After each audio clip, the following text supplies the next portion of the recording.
Greetings. I'm Gwendolyn Ann Smith, and I'm honored to be able to give a quick chat about the Transgender Day of Remembrance on behalf of the Theater Offensive. In late November 1998, an African American trans woman named Rita Hester was found murdered in Allston, Massachusetts. A night or two after her death, I was sharing this news with a couple of friends of mine in the Boston area and comparing her murder with that of Chanel Pickett. Chanel was also a Black trans woman living in Massachusetts, and the trial in her murder had wrapped up just some 15 months prior, with her killer, William Palmer, receiving just a 2-year sentence for assault and battery. When I discussed how both Rita Hester and Chanel Pickett had been Black trans women who had both been murdered towards the end of November and had both frequented their local trans-friendly clubs in the Boston area prior to their deaths, I was stunned to learn that these friends of mine in Boston had never heard of Chanel Pickett nor of her murder. I was shocked, and in short, I got angry. I saw a community that seemed to be forgetting those who were taken away from us before their time, and in forgetting, we were allowing it to continue. I wanted to make a statement that all of those we lost could not, should not die in vain. A week later, I was starting the Remembering Our Dead project, initially a web memorial to those who'd been killed by anti-transgender violence. Then, a year later, we held our first Transgender Day of Remembrance in Boston and in San Francisco, honoring a list of just 30 names dating back to 1969. I wasn't sure what I expected when I started this. To be honest, I feared that I was standing alone in the wilderness, and that I'd find myself shouting into the void. Now, all these years later, this has become an event honored worldwide in locations big and small. It does make me proud to see what one person's actions have grown into. Yet, as much as I have been involved, I want to step back and note that this isn't about me.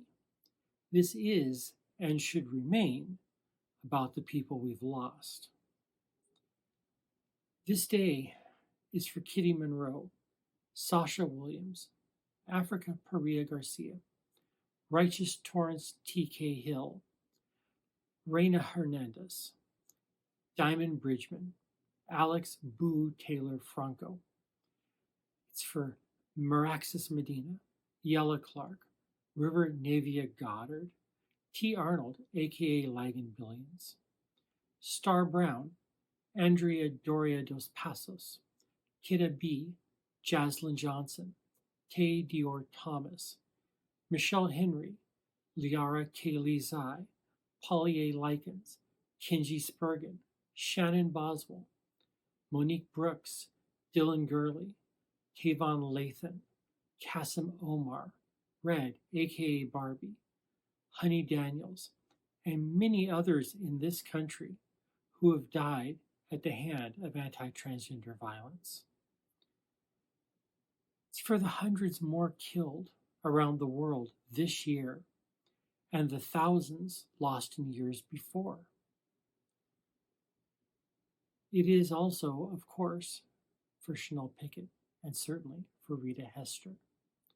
I want to say to all those who called them family and all those who were their friends, I am very sorry for the losses you have borne, and I hope that I have helped to keep their spirit present. Don't ever let them fade away.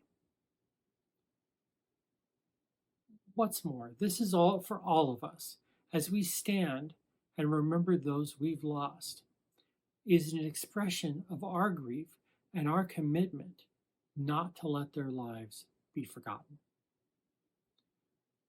We're facing profound challenges today with the election of Donald Trump. From his very first day in office, he has promised to roll back even the most basic of transgender rights, even as he plunges our country into chaos on all other fronts. We're also seeing our allies in the struggle for transgender rights grow thin. In the election, the discussion of transgender people was dominated by those who would choose to demonize us, while those who supposedly had our backs chose instead to remain silent. All of this only emboldens our attackers and aids those who take our lives. Rather than seeing our deaths at the hands of anti-transgender violence diminishing, we're seeing an increase.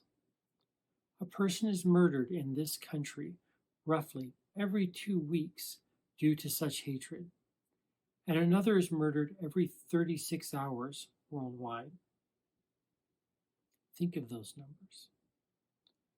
The issue of anti-transgender violence also goes hand in hand with other causes, particularly with racism and misogyny. The primary victim of anti-transgender violence are trans women of color, and their lives mattered. I do want to leave you with a couple more thoughts as we go into these times. First, yes, things are bleak and we face disheartening odds. Now is a time for us to come together like never before. We need to set aside petty arguments and come together in purpose. We need to watch over each other, provide for each other, and work to keep us all safe and well. There are no saviors on the horizon. It is only us, and we need to rise to the times. Second, this is important, we shall prevail. As much as others may try, we shall not be erased. As long as we keep those we've lost in our hearts and in our minds, we will win. As long as we provide strength and resilience for those who are with us now, we're not alone. And as I've asked for roughly 25 years, I ask you now, honor those we've lost and let their memory fuel your fight to protect everyone whose life is in danger today. Please remember. Thank you.